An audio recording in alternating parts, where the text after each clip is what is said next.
So today I want to talk about simplifying down your forms, finding a way to just communicate with just a couple of values at a time. So I'm going to do this work on a portrait. And the first thing you're going to do to get to that sketch is to break it down to shapes. And sometimes it's nice to just go ahead and draw them right on your research so you can identify them. I'm going to use a marker so you can see it. And that way when you go to work on your paper, you can already kind of see the shapes so you don't have to interpret them. So I'm outlining shadows and highlights here and breaking the whole face down to shapes that are not face shapes, they're shadow and light shapes, right? So my darkest shadow is this one under the eyebrow and going around the outside, as well as along the other side of the face, there's like a medium shadow, and then these dark shadows running along the bridge of the nose, under the lips. And by identifying these shapes, I'm able to then move over and sketch according to shape on the other side, which is how I'm going to get to that drawing you saw at the beginning, sort of identifying 3 levels of color: my highlights, my local color or my midtones, and my deeper shadows. Right now I'm not so worried about finding the exact, warmth or coolness within those colors. I'm more focused on just getting the shapes in. So I like to identify those in my sketch by using hashes, so I know where I'm going when I start laying in paint. So on this one I certainly am going to begin by mixing some tones here. As I said, we're not going to be too insanely crazy about color matching on this one, but you want to be in the right world. We can always glaze them a little warmer, a little cooler, a little later. So my blues, my reds, my yellows, I'm mixing together. Essentially, I'm aiming for a red and a green here to create a nice neutral tone for our mediums and our shadows. A little bit of purple cast to it, so the yellow neutralizes that a touch.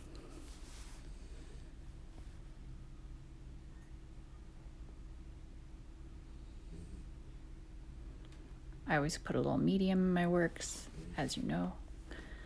That's not half bad for our midtone.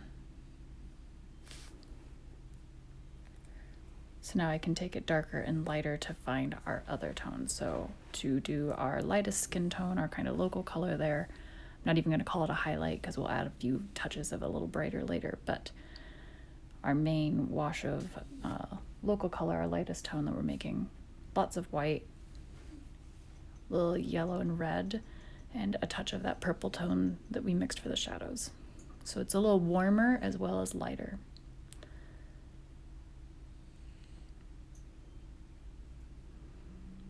Remember that as you add white, things tend to also kind of gray out. They get a little chalky. So I'm using that to my advantage here. It was a little too yellow, but as I added more white, it kind of neutralized it, brought it down. So I'm going to do this the super simple way, and then we'll keep going back over it and adding more layers so you can see. But right now, if I worry about just doing our midtones and our lightest color with this tone that we've created, pretty close value match, a little more yellowy. And now if I go through and do all of our shadow areas with one color. So this is just a 2-color study.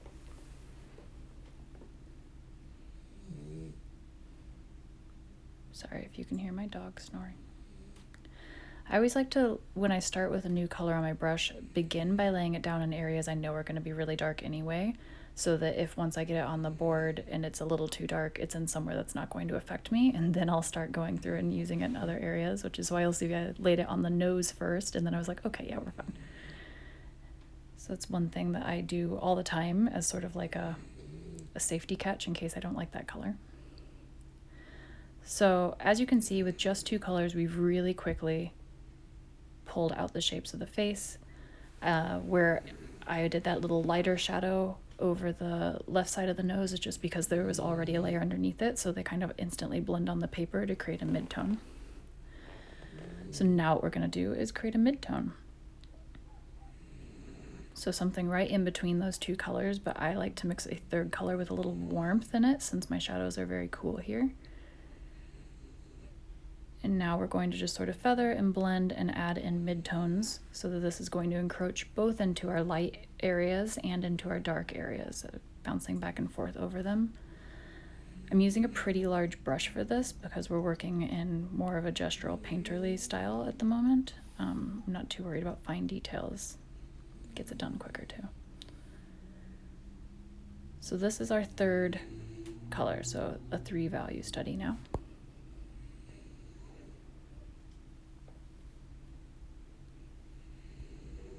You can really start to see it's starting to blend all on its own. It's starting to kind of create a shape that we are cool with.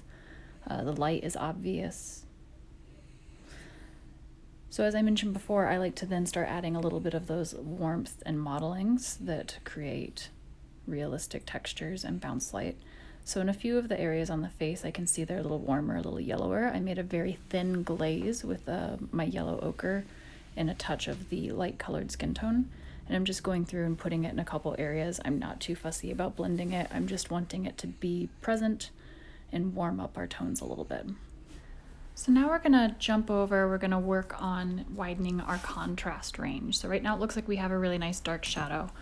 But one way to help yourself push your contrast is to find wherever your darkest shadow is on the page and just go ahead and paint it in incredibly dark.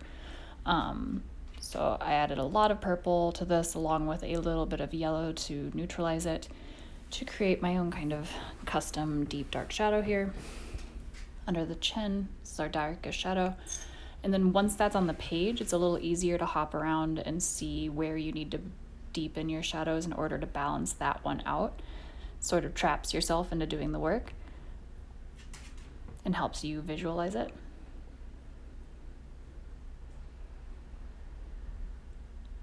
Also, of course, as each layer is going down, the painting is becoming more opaque. So that helps it seem like it's a little darker also.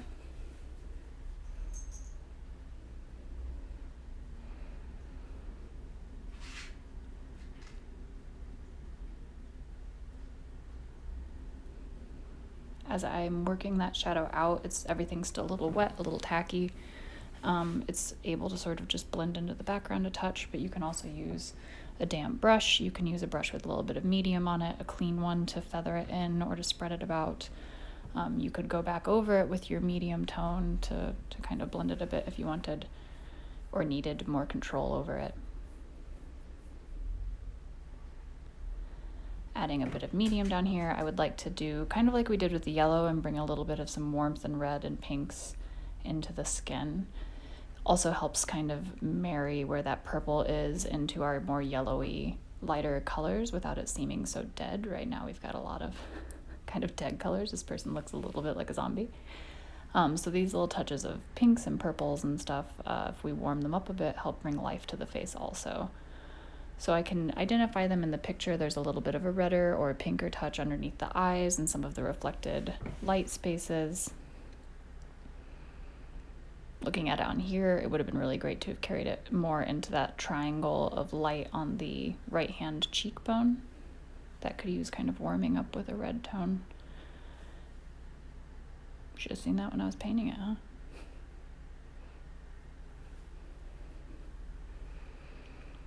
So this is sort of a nice way to approach doing paintings like this, and especially to approach faces or things that seem complicated, because you can really trust your drawing.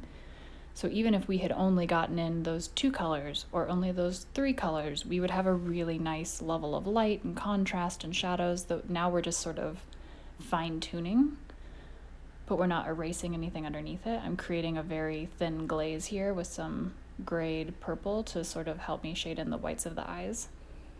Always remember that if you want things to be translucent, you can add water or glaze medium. Water will run like crazy on your paints, which is why I like glaze medium, but it can create some really beautiful effects too. If you do it in small amounts, it works very well. Putting some green into the pupils and then using a reddish purple to darken them and neutralize that green so it's not so bright. Touches of highlights. So right now we don't have a really bright highlight on the face. We have our lightest color, which is that kind of yellowy, beigey tone. So I'm gonna mix with quite a bit of medium, so it's a bit translucent, and quite a bit of white, and then a touch of yellow, because I like my highlights to be warmer. and do a few areas where we could really bring things forward and into the foreground, pushing things forward with highlight and back with shadow, right? And this can also, if anything has gotten a little bit overly painterly, you can use your highlight to bring back in some of those smaller details. Like our eyelids kind of got away from us. I lost some of the bounce light underneath the eye on the left-hand side. We're going to use it to put a highlight on the tip of the nose. We're going to add that highlight on the lips that kind of make everything come back into focus.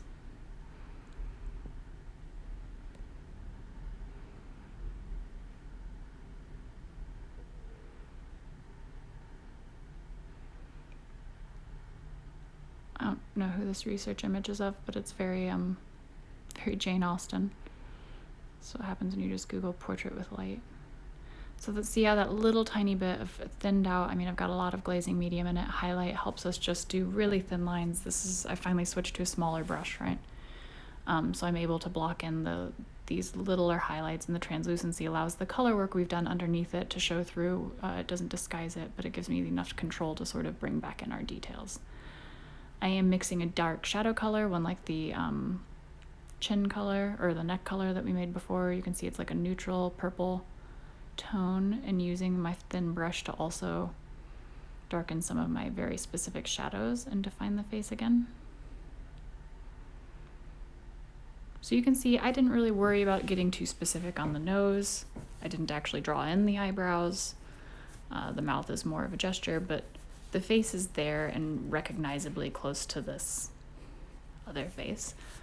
So if you were approaching anything with this technique, you could do like a really confusing lamp or a sculpture piece. It's just breaking it down, mapping your shadow, like the shapes of your shadows, and getting it into about 3 tones, and then you can just slowly start finessing those after you get them laid in really well. But if we look at things as shapes instead of trying to see them as a whole, we can really define the light in an easy, simple way. Hope that helps.